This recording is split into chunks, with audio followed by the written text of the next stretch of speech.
the systems of elitism in Hollywood and who's famous and why is being investigated now. Why is this person so honored and exemplified when they're really a horrible person? We're putting the receipts out there because it's time to start holding people accountable. And again, that relates back to 2020. Numerologically, that's what the number 4 does. It does a system of checks and balances. We don't have time for bullshit in the number 4 realm.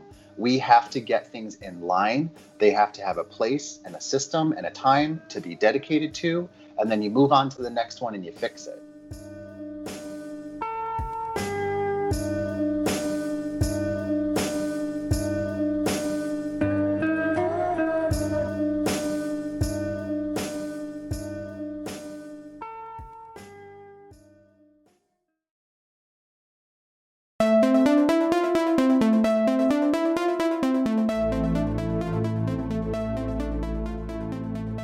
On today's episode of Hollyweird Paranormal, we sit down with our friend and head witch of the Black Hat Society, Zachariah the Witch. Let's sit around the cauldron with Zachariah as we discuss what to expect for the rest of the year 2020 and what it means in numerology. We also tackle the subject of ghosts in every sense of the word, not to mention ghosts that actually followed and visited Zachariah not too long ago. You definitely want to hear and tune in to some of his creepy tales of the paranormal. So let's get comfortable and see what topics we can stir up from this cauldron. So let's get weird in part 2 of Getting Hollyweird with Zachariah the Witch.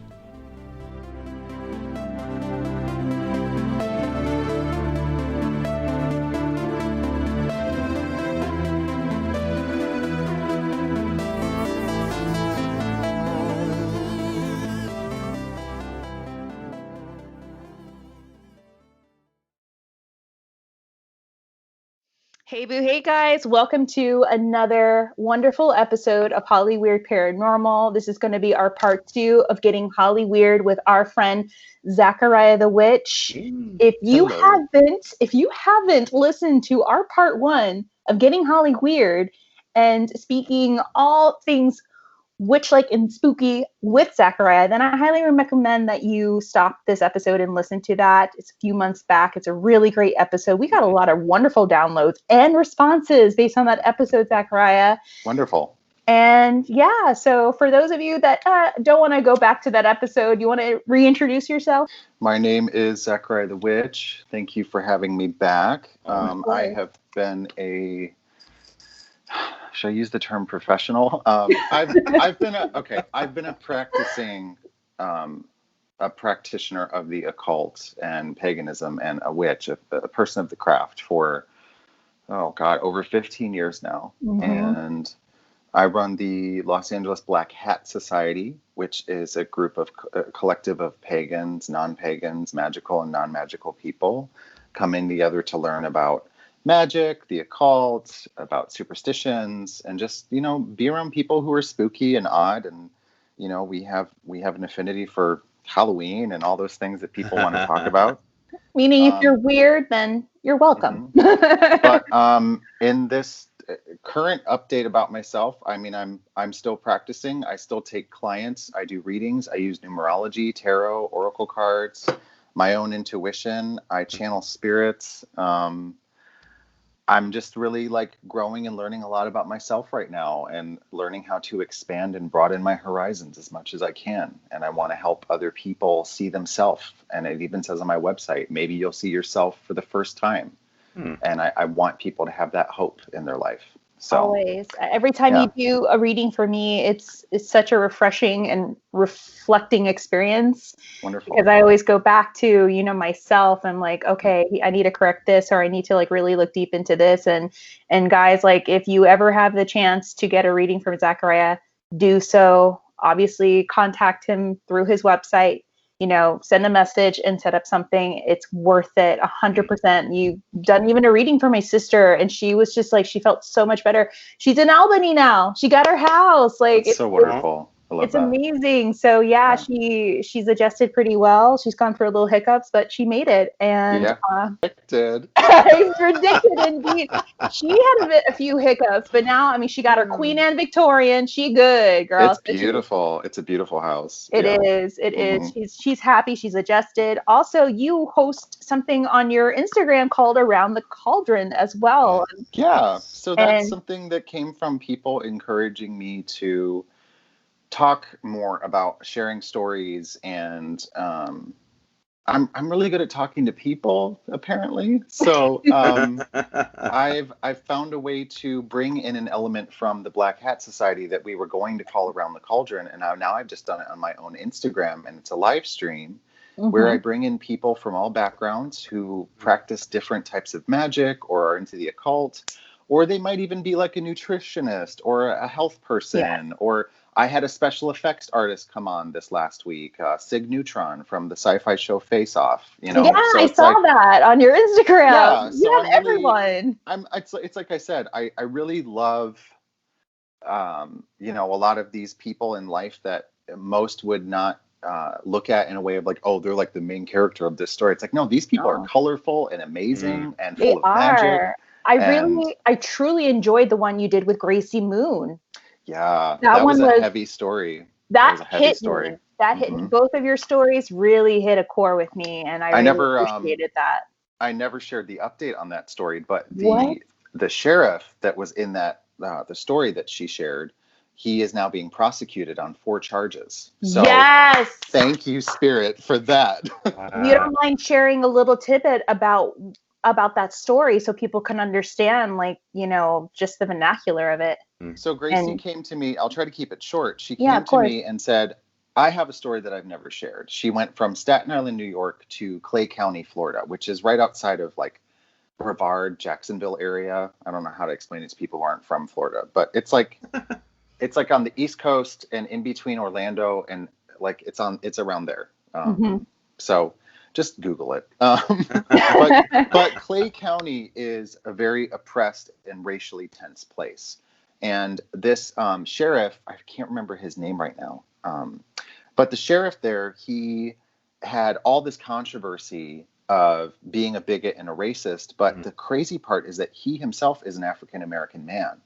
And he came on TV on their local news, and he said, any of these protesters, I will personally deputize other civilians to arrest you and do whatever they choose to do to take you down if you're a protester, because this is not going to fly in my city. So basically militarizing civilians to attack other civilians that are trying to peacefully protest, which I think he was just mad that he didn't get as much attention as Jacksonville or Orlando was getting for their protests. So that's probably what it was. But the short part of the story is he had some controversy anyway. He had a mistress that he worked with in the department. She was an officer or a trainee. He was cheating on his wife. He was extorting money.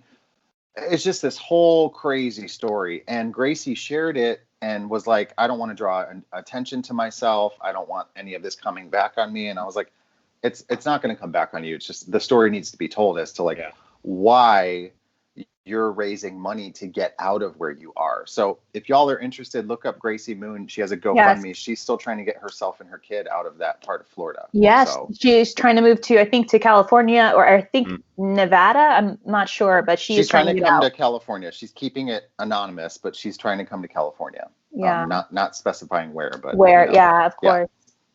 But yeah, I mean, that's, I mean, that was a good turnout, you know, what goes around comes around, sir. It really, you know, and I feel like that has a lot to do with 2020. We're seeing certain things, just a lot of backlash immediately for wrongdoing, you know? Yeah. So, hashtag Ellen degenerate. Yeah. You know, you hear all the time in Hollywood, little whispers and hints about her being rude, and I've heard that for many years working in the industry. That's the thing that's so crazy, is a lot of these things that are coming out are things that they're just part of living in LA. You just are at some random bar or random party and someone's like, did you hear like what happened this week? And so these things, like these Harvey Weinstein, Ellen type things, are sort of like common knowledge just because of you're living here. And I'm sure I can literally already hear the comments like, these elitist coastal assholes. I don't mean it like that.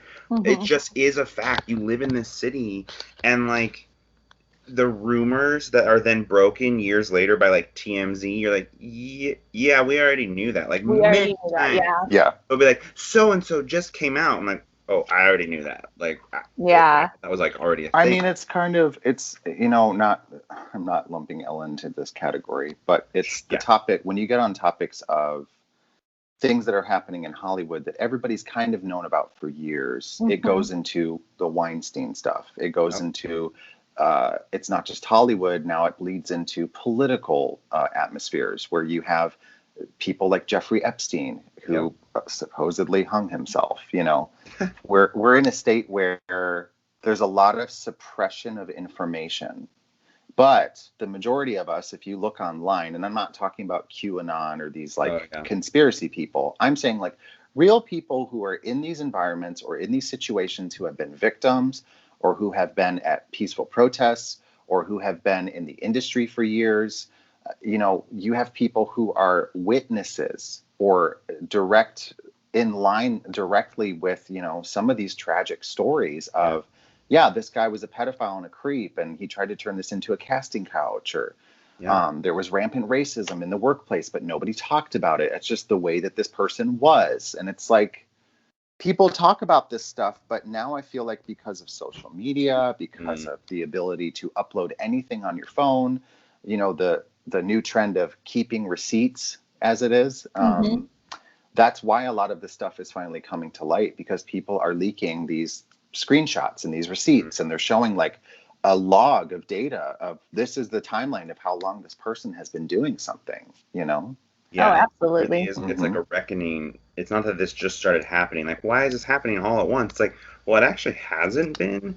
This has been going on since the dawn of Hollywood. Like, literally, so many of our episodes revert back to like, and then this child was brutalized by an executive head. Like, this town is founded on like the oppression of like weak. It's like a power struggle, and so it's not just happening, but we're now in a reckoning. I think for the better.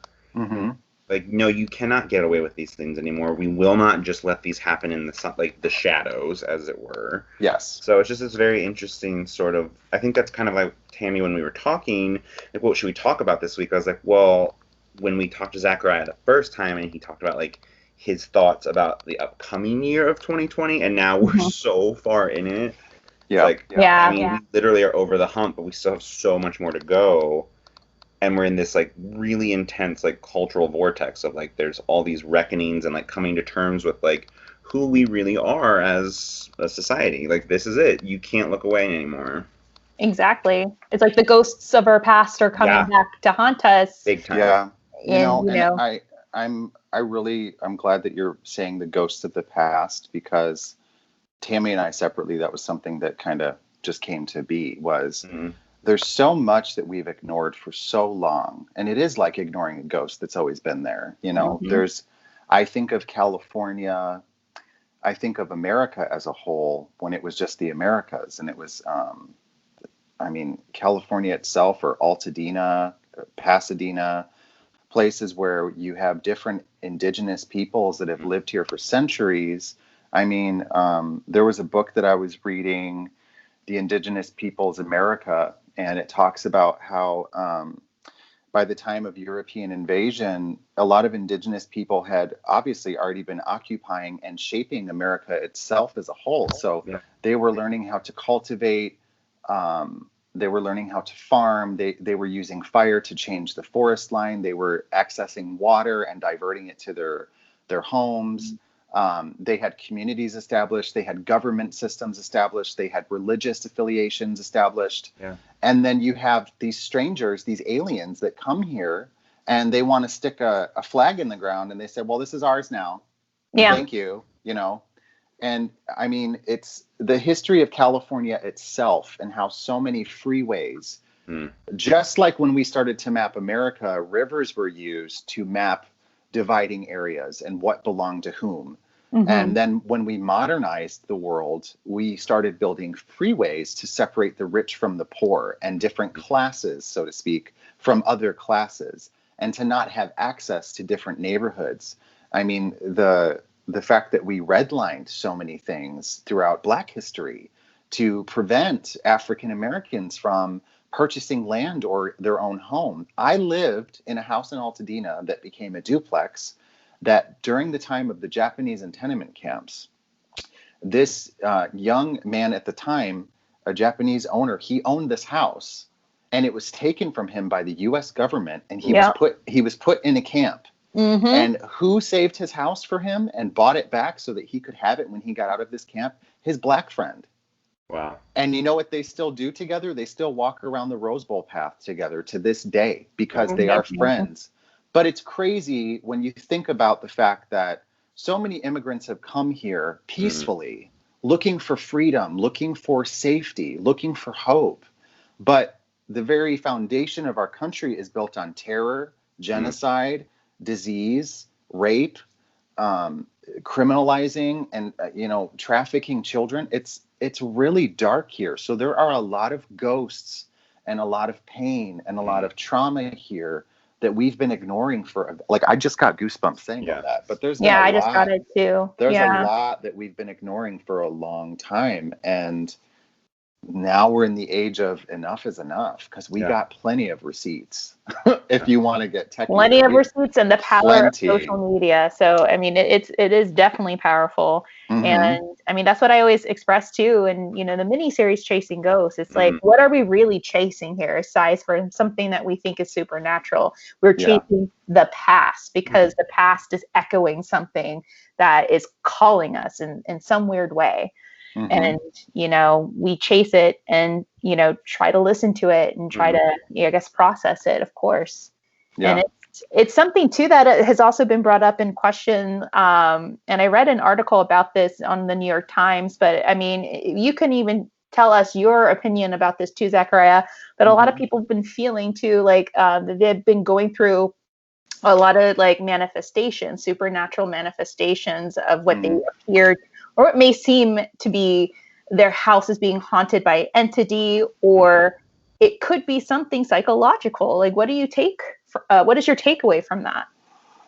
There's a few things. The main thing that comes to mind is we tend to look towards something supernatural to explain our own fears of the self. That's, Carl Jung, the psychotherapist, was very, very big on understanding the self in order to understand the world, because it is one and the same.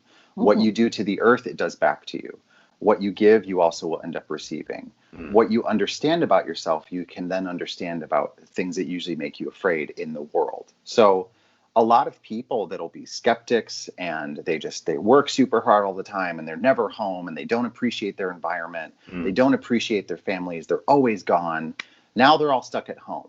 Now they're noticing things that they never noticed before because they have more time to do it. Yeah. And it has this effect on your brain subconsciously. I think that even if there is or there was paranormal activity before that you might not have noticed, you also have to think about the emotional and subconscious triggers that are being stirred up within that person that also might be manifesting in their day-to-day life. Because when you live in an environment where you're cut off from people socially, emotionally, mentally, it tends to break you down. I mean, it's the core of what the CIA did to prisoners through Afghanistan and a lot of the wars throughout history. In order to break prisoners down, you separate them from anybody else. You isolate them. And so when you're in a place of isolation and you feel that you have no outlet, you have no ability to practice your animal instinct, which is to be social because we're mammals, I really, really feel that you start to have a little bit of a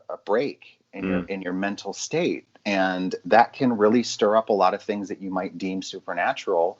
But really, maybe you just had some underlying depressive disorder. Maybe you are suddenly realizing that you have a lot of things that you weren't dealing with from your past. But the second part, to answer your question, if you want to say it's all paranormal and not just psychological, is I really, really believe that whether it's residual, whether it's conscious, or what like poltergeist, the thing is that the spiritual realm is on a routine just like we are. And so when that routine is disrupted, it's going to notice as just as much as we are. I actually had a client in the last month from Rochester, New York, reach out to me on a call. She was a referral from, I knew her brother, and she started to notice things in her home. Like, she's a teacher. She had to do Zoom calls at home. And I did a reading with her. And one of the things that I saw in a vision was she has like a library room or a den. And again, I don't know her house, but I was like, there's a door latch that lifts and a door just swings open. And I just see the spirit of a man just coming into the room. And she goes, just this week, and this was like a month ago. Yeah. But she goes, just this week, I was on a Zoom call with the other teachers and the administrator. And behind me, you can see it in the video. We didn't record it, but the door latch, I heard it pop up, like somebody popped it up. And the door just flew open. And I was like, did it fly open? She's like, no, just like very casually, just like open, like somebody just like walked in. And I was like, because somebody did. And she goes, well, what is that about? Because those types of things have been happening. And I was like, you're not used to being home at most of the days and times that you're home. Right. You know, so these spirits are used to a certain routine. Yeah. Or they are stuck in a loop, and that loop is around the times that you're not there. But I also believe in energy displacement in a way that when you as a battery are there or not there, you influence whatever is there or not there. So if you go into a place that has been empty for years and years and years, something else might have moved in, you know, because nobody's there. And that's very common with like abandoned buildings. It's very common with old buildings that are getting renovated. You hear those stories all the time about people saying, yeah, once we started doing construction, or once we kind of like changed up the routine, or how many people were here that didn't live here, things got weird. And why do you think that is? Mm-hmm. I mean, there's a reason for these synchronicities. So for everyone to be talking about an increase in activity, for everyone to be having an experience or a spike in experiences, I think it has a lot to do with people are looking inward a lot and they're reflecting it out into the world because we're afraid. And what are we most afraid of most of the time? Things that we don't understand. And what are things that we don't typically understand? The supernatural. Exactly. So there's a lot of like, I really feel like it's both of those answers combined right now. And especially because fear has been such a propellant lately.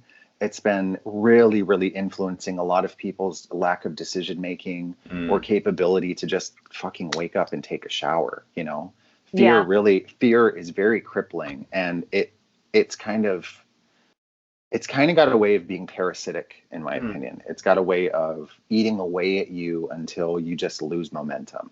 You know, exactly. So I recommend go outside, be in nature. Talk to your house, love your home. If you have the luxury of staying at home and you're safe at home, you know, get more familiar with your home. Yeah.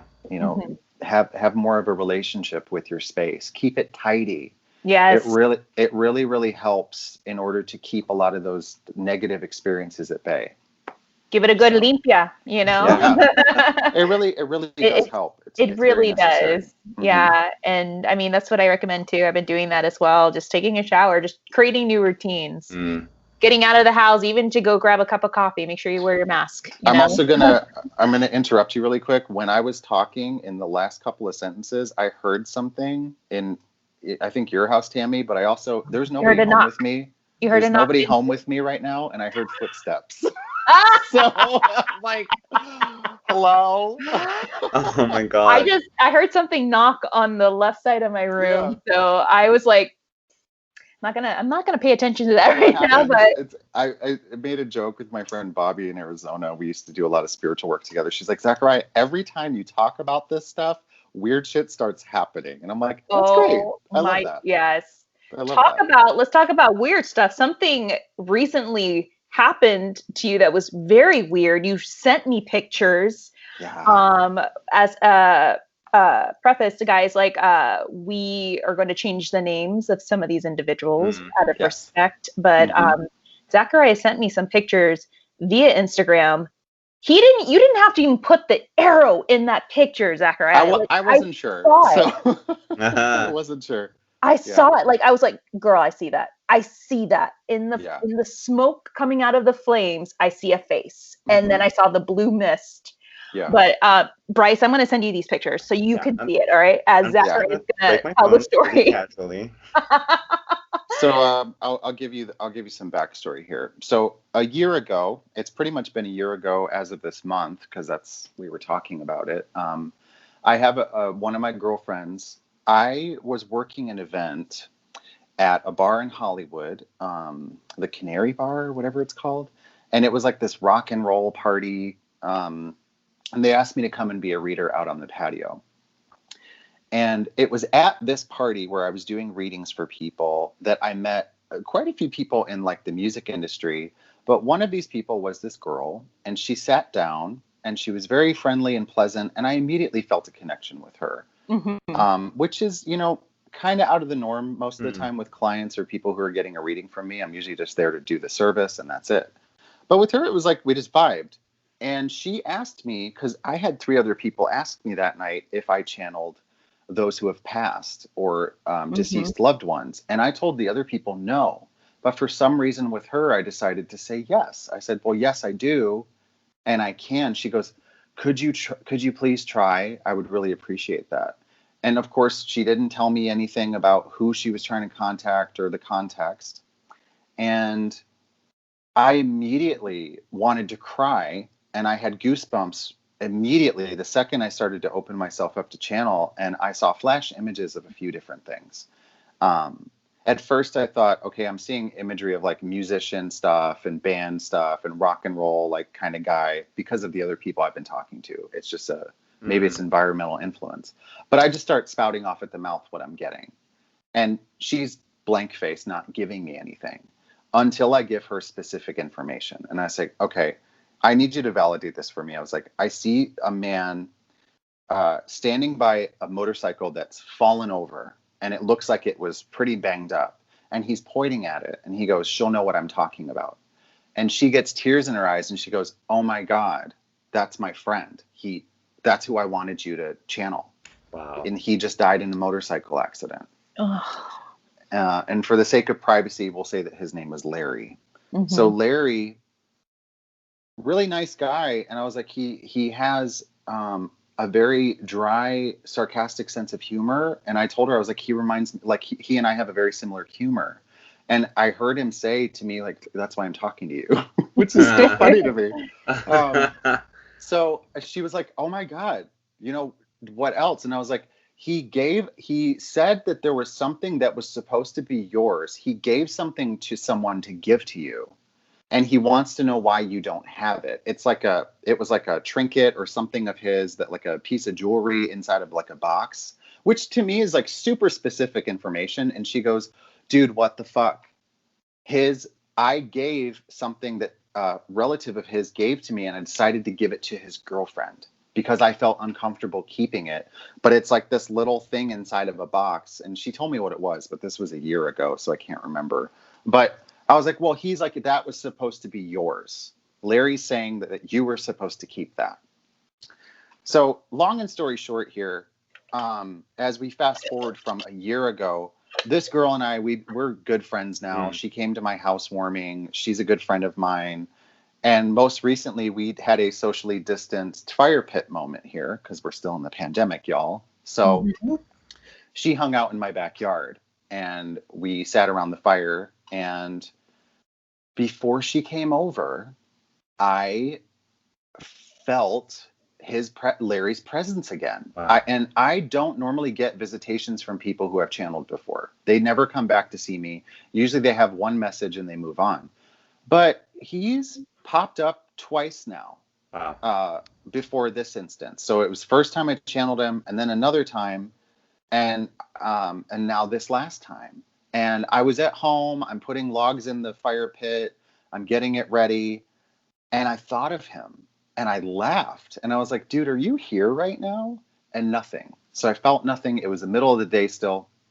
As night comes, she comes over and the fire's going. And I just installed these solar powered, motion censored night lights in my yard. I screwed them onto my wooden fence that's around my backyard because I get possums, I get coyotes, I get weird cats that make weird noises in the middle of the night. Oh, of course. Oh my God, that's a whole story in itself. I thought a woman was screaming outside of my window. It was a cat. And I was like, what is going on? We have that too outside of our apartment. So creepy. So you are in heat. You're in heat. You cannot. yeah, girl. Get what you need, girl. Get it, girl. So I installed these lights and they work. And we tested them because we had them in for like a few days. So I put these lights in. And like I said, I felt Larry's presence. Then she comes over. We're hanging out outside. It is dark. The only illumination in my yard. I turned off my hanging lights. It was just the sky and the fire. And the light, the motion light behind her, which by the way was like around a corner sort of, but I could still see it from where I was sitting. Even when I got up to move around the fire, it would never go off. When my husband got up to go inside, it was only until he was on the porch it would go off because that's how we set it up.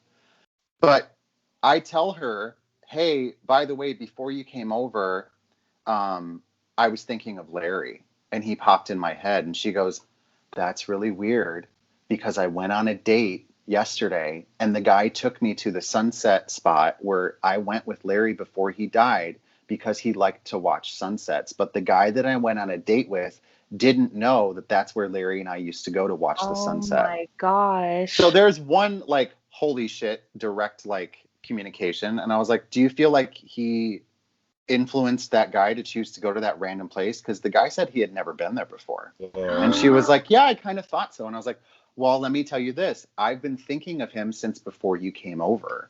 And she's like, no way. That's so weird. She's like, do you think he's here? The second she asked, do you think he's here? What turns on? The fucking motion light behind her. And I'm like, and she's like, what? And she doesn't know that there's these motion lights really. And she's like, what is that? And I was like, it's my motion light. And she's like, does it usually do that? I was like, no. And even my husband's like, that's really weird. So he's like waving his arms around from where he's sitting to see if maybe he did that. Because he thought, he's like, well, I did kind of get up to go move something, but it didn't go off. So they're both like standing there waving their arms. And I was like, Larry, if that's you, you should do it again. And it's quiet, right? And we're just kind of sitting there waiting. And I was like, well, I guess he'll do it when he wants to. And then it fucking turned on again right after I said he'll do it when he wants to. So we're not freaked out. It's more just like, there's a reason why these synchronicities have happened, where you went on a date to a place where he watched the sunset. He popped into my head. This was also like the year anniversary of how me and this girl ended up becoming friends. He was the connecting force here. Right. And he ended up becoming, a topic of conversation that night for a minute. And even my husband didn't know that that was how me and this friend of mine became friends. And I was like, yeah, that was the first time in a long time I said that I would channel someone who was deceased that had passed on in a public place, And he was like, yeah, you never do that. And I was like, yeah, I just felt like I needed to. Wow. And I don't know. In the photos, you'll see like this was right in the midst of, my husband is the one who took the photos, but it's me talking across the fire pit to my friend about these things that were happening that night and about why I felt like Larry was there and why his spirit was around me, was around her, why he was in my backyard. I mean, I saw before the light went off, like the last time, from the left corner, if I'm facing my house in the backyard, from the left corner, it's like the silhouette of a man went behind the tree and then nothing. And then the light went off. Wow. And I felt like that was him. I felt like that was him leaving. That was his last appearance that he made. And that's what I told her. I was like, I literally feel like he just made it obvious to me that he was leaving and he was saying goodbye. Oh, wow. Wow. And I was like, and this is what happens. I feel like every time he's either talked about or he wants his presence to be known. And I've had other moments in my personal life where if I talk about my grandfather William from my father's side, if my husband talks about his dada, his grandfather, who passed a year ago, like I feel, even going back to your question about people noticing activity more and more frequently, we tend to forget that there isn't an entire dispersal of our energy as being poof, gone. I think we become just loose particles, and we become all these different factors and parameters, and the core of our soul becomes another person or something else. But we still have fragments of us that are left behind that either go back into the earth, they go into like characteristics or personality traits of other people around us, they become influences, they become a lot of different things. But the core of that person, it's like they're not bound anymore by corporeal means. They can access the physical plane as well as the spiritual whenever the fuck they want. So I really feel like some of us who are more highly evolved, when we pass, we will have the ability to do so. If we choose not to reincarnate, we can just bump around however we want, you know? Because that's a lot of what I've experienced is a lot of these presences, even at my seances, the one that we did at Harris House, you know, there's certain ones that need to say something. They need to let it be known. Like, don't be so uneased or so not at rest. I'm fine, you know. And that's the most common message that they want to convey. And I think it's because so many people are so afraid about what happens when you die. Absolutely, you know? But yeah, those photos, you can share those photos all you want. It's wonderful. It's odd to see not only faces in the smoke of the fire, but to see the blue mist. And I sent it to my youngest brother, and I didn't say anything. I just sent him the photos. Yeah. And he didn't reply back for a while. And I was like, do you notice anything? And I didn't say strange or creepy. I just said, do you notice anything? Yeah. And he was like, I immediately noticed the specter that's like behind you and in front of you, the blue thing. Yeah.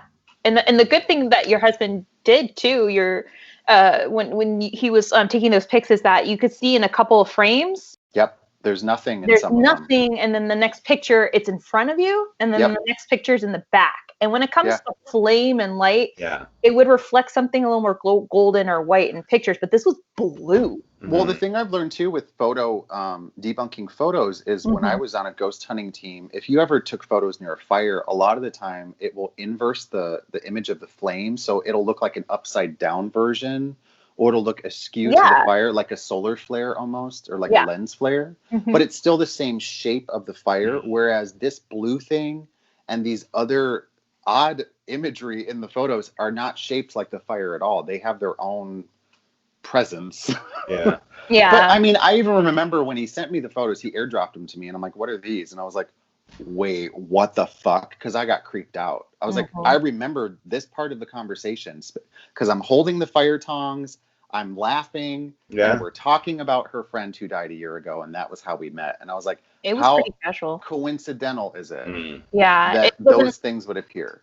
It wasn't like you were performing something. I mean, in the pictures, and we'll post them, guys, on Instagram. It just looks like you guys are, just chillaxing outside, having a fire.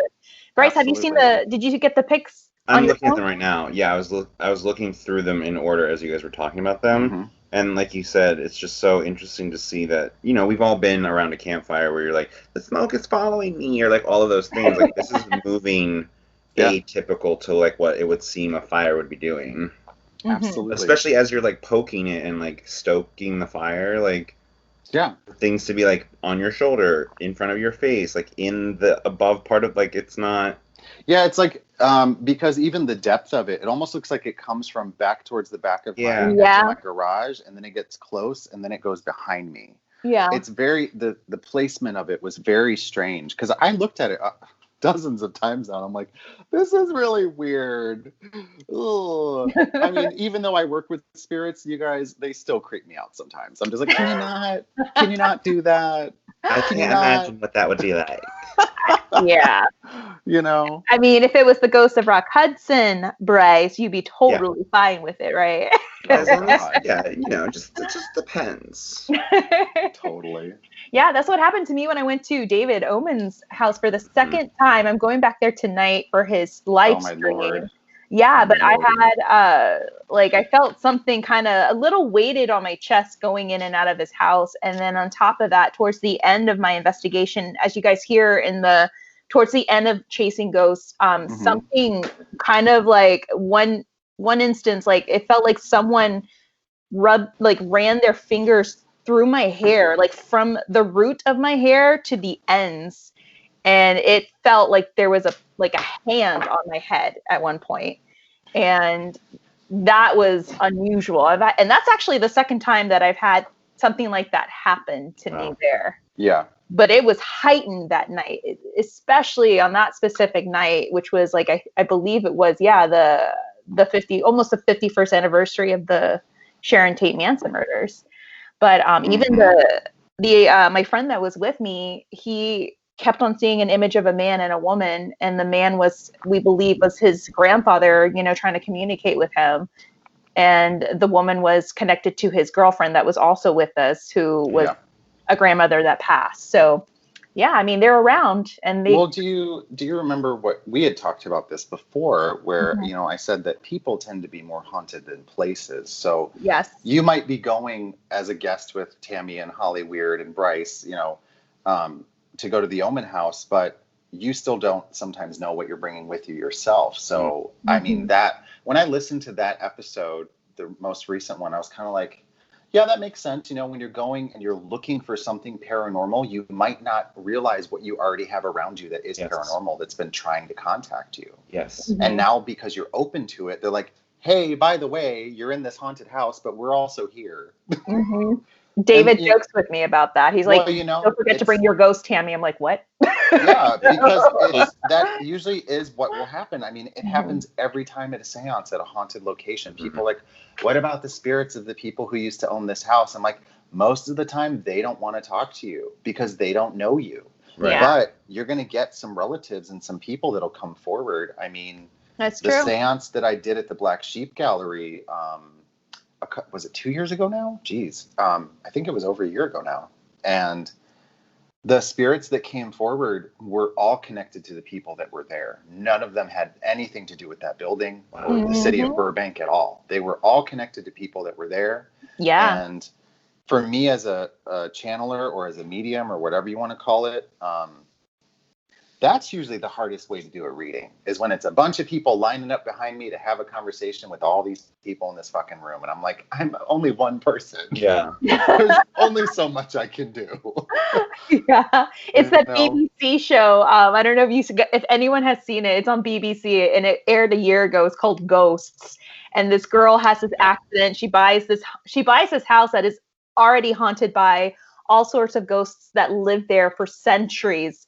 And she has this accident, and then she could see them. And when they realize that she could see them, it's a whole crowd of them bombarding her. And she's like, shut up, what are you doing? At that time? I'm assuming that is what you go through all the time. You're like, well, working with Linda the Ghost Hunter and some of the evidence that came from that, she has a video on her YouTube. And I think she still has a lot of the raw footage from the first seance we did together at the Black Sheep Gallery. One of the things that she has gotten on her thermal imaging camera is it's always a cold silhouette of a person. The second I say there's a spirit behind me and it's trying to communicate X, Y, and Z, she's like, yeah, I'm actually, and she'll take a photo of it. And it looks like the silhouette of a person. Wow. And it can be any varying size or shape. Or you'll see it like move around. Or there will be there's a photo that she sent me. It sent chills down my spine. I'll have to try to find it or see if she can send it to me again. And it's like multiple spirits. When I did my seance at Sweet Hollywood, the candy shop, they have like an extension of their place. It's like a theater area. But there were multiple silhouettes of spirits.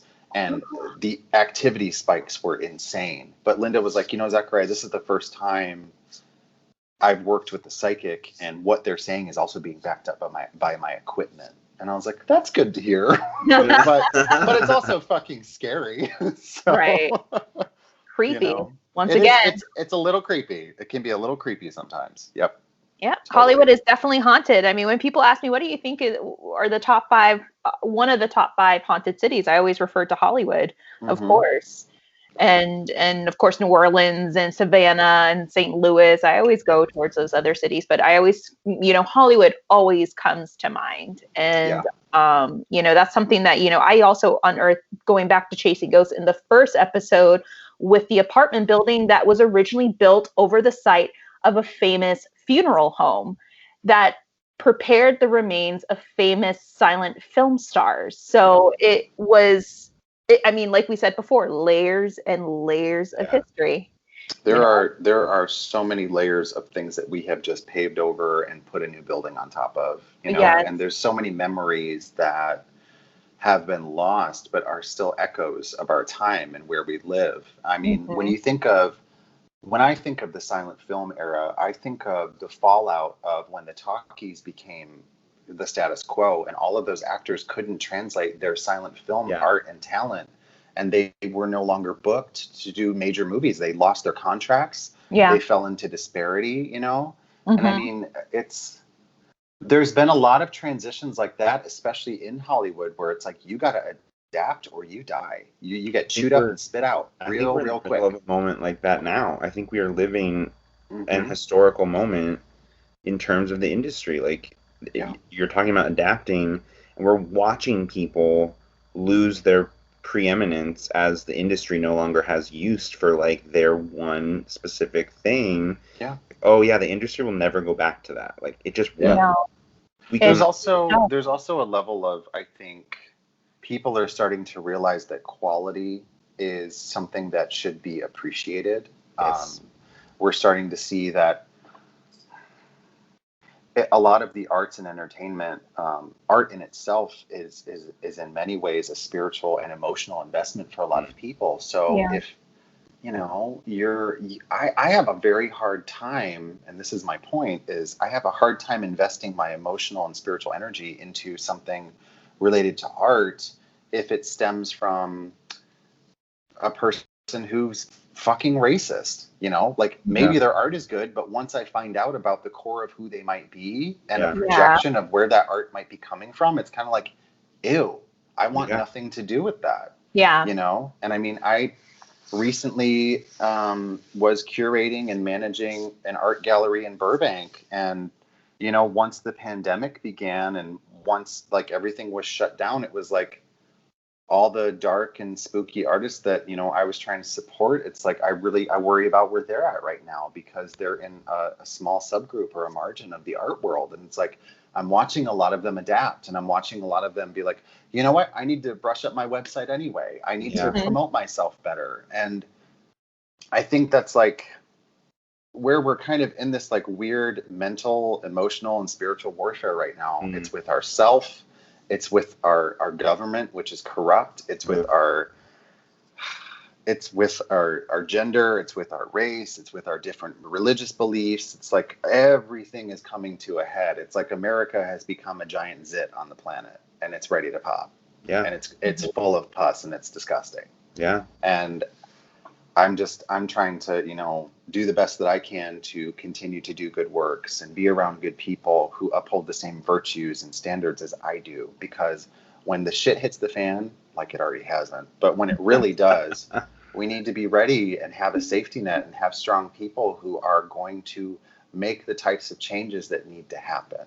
Yeah. And I mean, it's even in the paranormal community. Tammy, you and I talked about that before. Yeah. Like, there's a lot of fame chasers. There's a lot of people who are looking for clout in all the wrong places, and they're disrespecting the dead. They're disrespecting historic places. They're monetizing things that are taking it. It's like when in the mortuary world, when funeral directors used to basically hawk families when their deceased loved ones would pass, or have them murdered in order to get money from them so they could bury them for them. It's like we're kind of in the same industry sometimes as paranormal researchers and investigators, where it's like we have to be careful with how we put ourselves out there. It's like, are we just taking advantage of somebody's sadness, or are we really trying to help them with whatever they're going through, Yeah, when I see a lot of those individuals just post things about themselves, I'm like, but what about the things that are going on right now? What about? And I've made it a point, and I will say it publicly on here. I have made it a point, because I have no shame and no regrets, to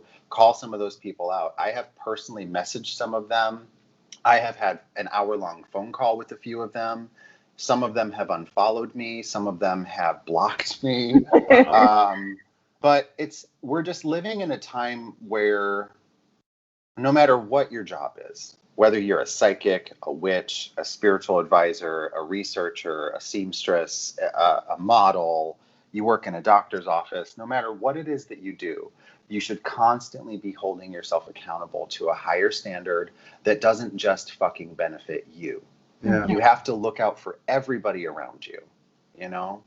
And it's every message that I've ever gotten from the spiritual realm has talked about that since I was a kid. It's literally what the principles of Christ and Buddha have in common is do unto others is very important. Be compassionate. Understand that you are not the end all be all of the universe, that there are other people here who are just trying to fucking survive. There are people here who have to wear the same clothes on their back 3 days in a row because they're homeless. Don't criticize them for that. You know, it's like, we're seeing a lot of that come to light. And those are some of the ghosts that I really feel like we've tried to exorcise, but we haven't done a very good job, because you can't just bury it. You can't build a building over systemic racism and oppression. You have to deal with it. Yeah. Absolutely.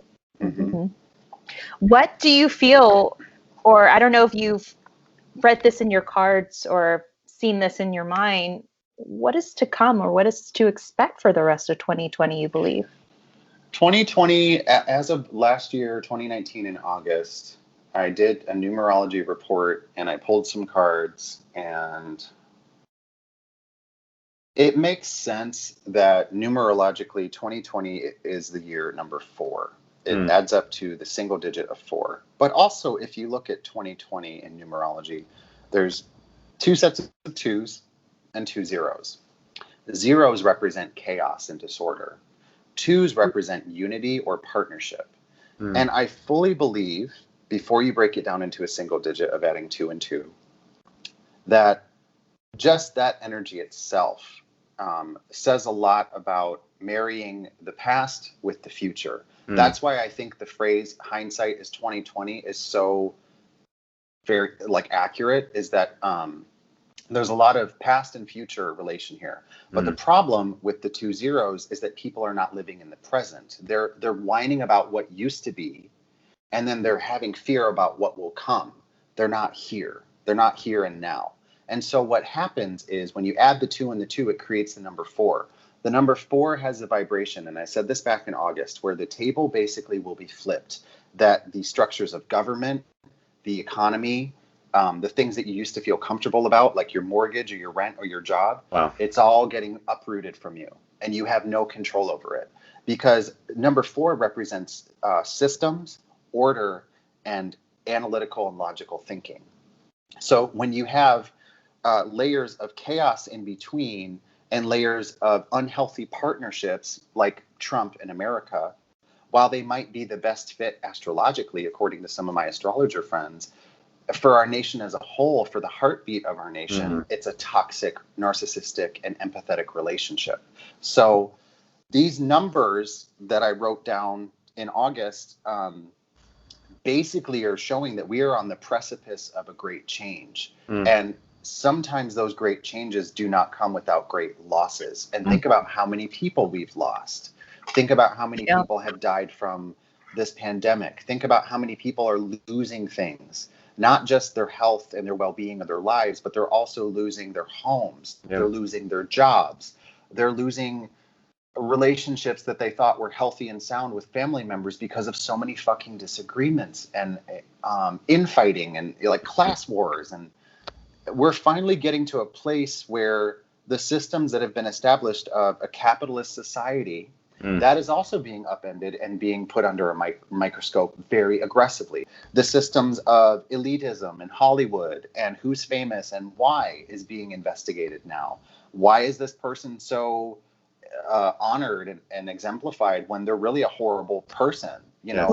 We're putting the receipts out there because it's time to start holding people accountable. And again, that relates back to 2020.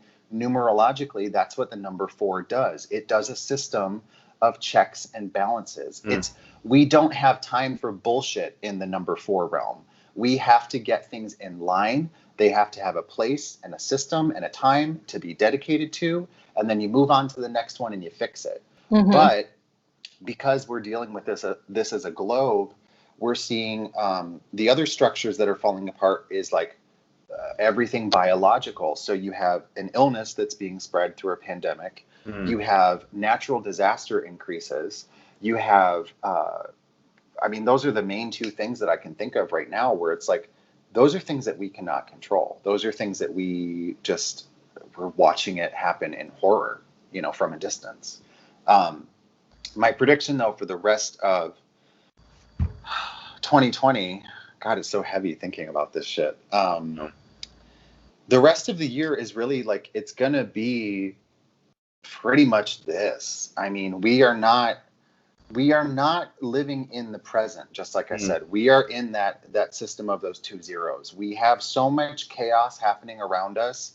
Now what it turns into with the number 2s in 2020 is blaming somebody else, blaming some other system, blaming our family, blaming our mom, blaming our fiance, blaming our shitty job, you know. But the thing is that if you are present, a healthy vibration of the number 2 and of the number 4 is someone who can stop and realize what they actually have in front of them and approach it accordingly. So the things that we need to do going into 2020, if you related it to the numerological aspect, are we have to stop accepting the systems that have been put in front of us. And that is why myself as a witch and as a spiritual person, I am so on board with the Black Lives Matter movement. I am so on board with defunding the police. I'm so on board with putting money back into the communities, because that disrupts a system that has only been benefiting the 1% or people within a certain category racially or socially.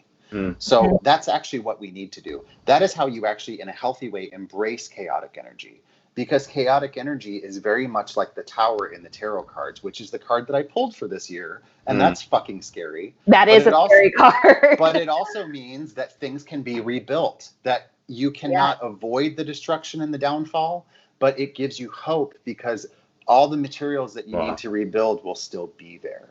So going into 2020, the later part of 2020, September, October, November, December, it's literally, like I said earlier, you have to adapt. You have to hold others accountable. You have to stop blaming everybody else. And you have to do the best that you can to evolve with the changing times. And I'm not trying to be vague or generalize it, but that's the best way I can say it without like getting too much into one area. It's like, pick and choose your battles right now and realize that you are the most important person as long as you are not harming others. That's the importance of the duality of the number 2 is we need to work together, because going into 2021, the report that I'm going to verbalize here for you now is 2021 represents the number 5, which is all about personal freedom and liberation. And what is everybody talking about now? My civil liberties. I don't want to wear a mask. That again comes from a system that is only working to benefit a certain type of person. The liberties that I'm talking about are the civil unrest and the warfare that people have been talking about for centuries.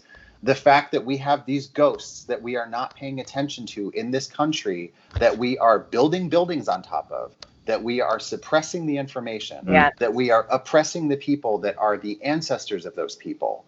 Those are the things that will be liberated. Those are the people that should be liberated. So I'm hoping, and again, I don't believe that I have 100% accuracy, but there's a lot of stuff that is lining us up for a small civil war, unfortunately. And there's a lot of stuff in the cosmos that is also lining us up for a complete dismantling of government and structure. So when you think of personal liberty and liberation and freedom, that's usually how that shit starts, because that's what we did centuries ago when we were trying to leave England, when we were trying to leave the rule of Parliament.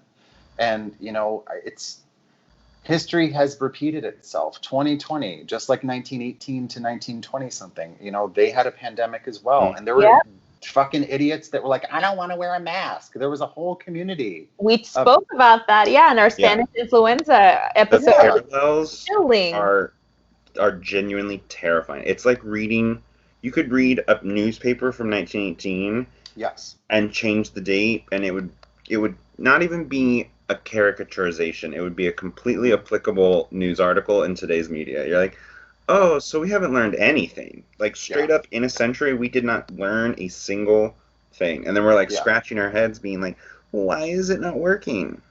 Yes. There is one bit of advice though that I would like to give people before we go into 2020, and it has to do with the idea of cancel culture. And I believe that in small doses, cancel culture is completely necessary. Take away the power, take away the clout, and take away the opportunity for a person to continue abusing others or to continue working in a system that hurts others or harms others. However, we also need to remember that we are very layered and very complex human beings, especially when we work as a whole, when we work together. So we need to remember when it comes to personal freedoms and liberation in 2021, that sometimes we need to give people a second chance because maybe they didn't realize their potential. But I'm saying, like, do that in small doses too. You know? Exactly. But this whole like just completely wiping somebody out and off the map, it depends on the context and what it was. Yeah. You know, like some people don't realize that they were being harmful. Some people don't always know right away that what they were doing was wrong because they had a whole group of cheerleaders behind them being like, "You're the best." And it's like, toxic community is a thing. You know, people perpetuate their own toxic. Because I love cancel culture. Yeah. No, and I firmly believe in it in many, many ways. But spiritually, I'm saying like. You're right. We have chosen the timeline that we are living right now to have the set of experiences that we need to have. Our soul chose to be here at this time because it was the work that we need to get done. There's something that we need to process. And so I'm just as baffled as you guys probably as the result of how 2020 has gone. I wasn't fucking surprised, but the sheer ignorance of so many people and the hurtful things and the harmful things that have been happening, not only here in America, but the rest of the planet. And to watch Mother Nature now be in pain. I mean, we are losing parts of our national forest here in California. The fires here are so bad.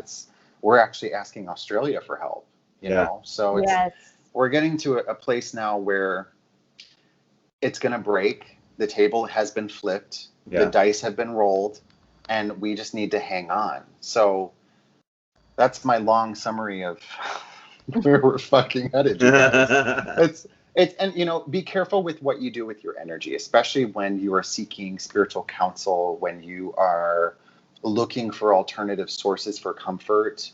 You know, don't dip your toes in something that you don't understand. You know, protect yourself.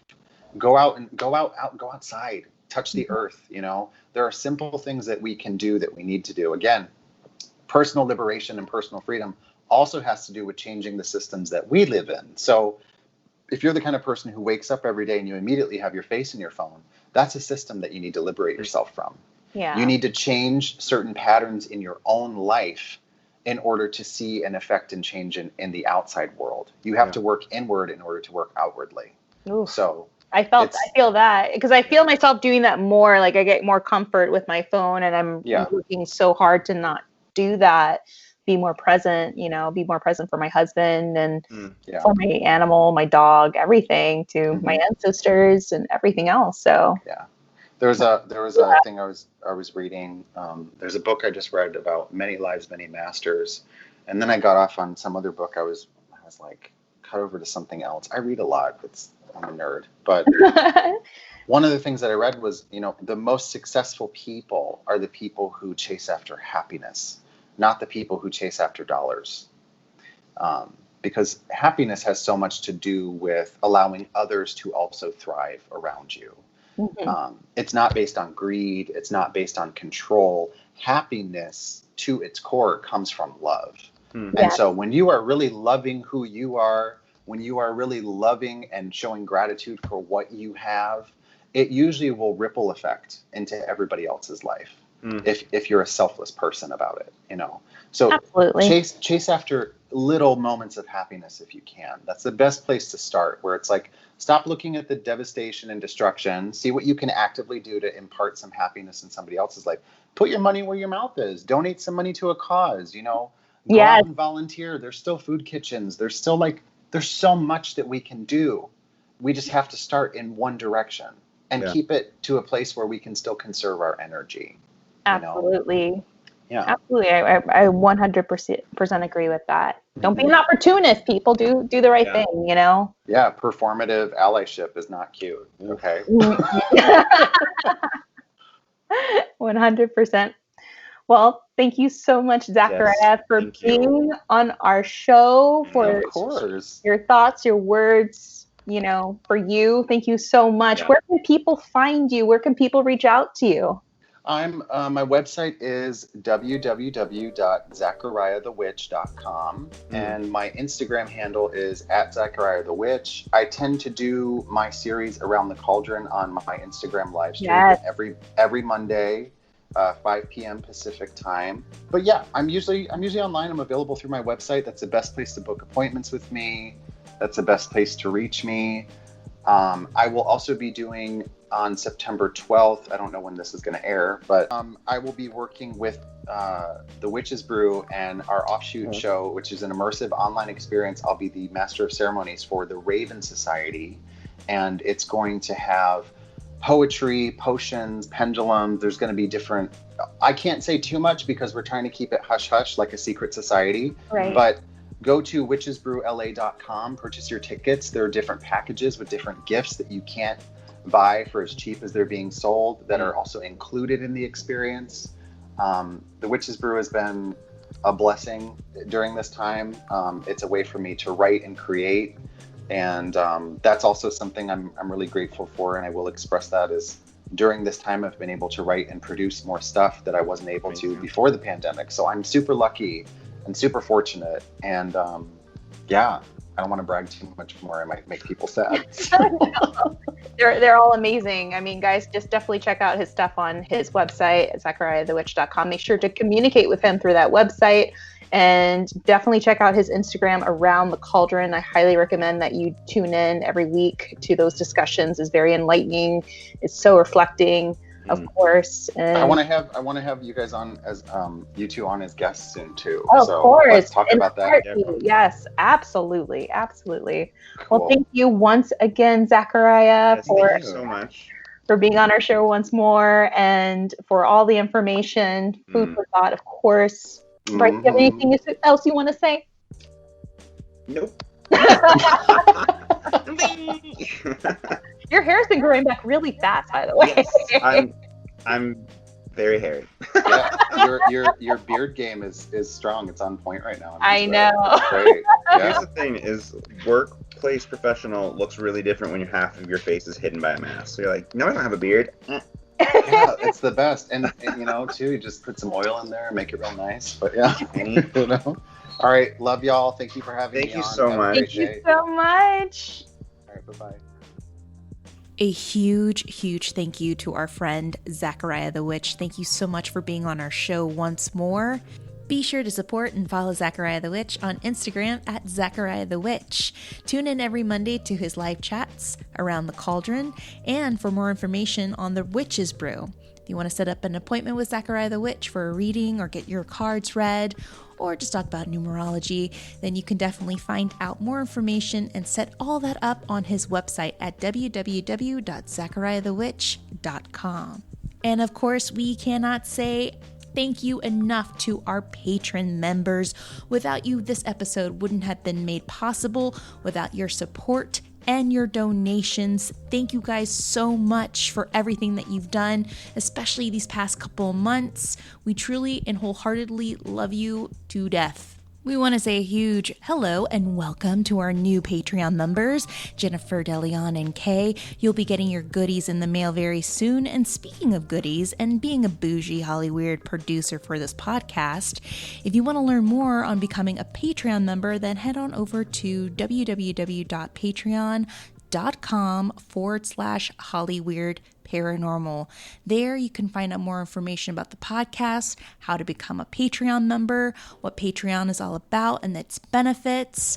If you're a Hollyweird producer, then you'll get so many benefits, such as goodies in the mail, stickers, magnets, coasters, pins, and you'll be inducted automatically to our secret podcast, Society of Saturday Night Ghost Club, which is a bi-weekly podcast based on ghost stories that I collect from friends and acquaintances. is, and you definitely don't want to miss those stories out, especially if you need a good Hollyweird ghost story fix.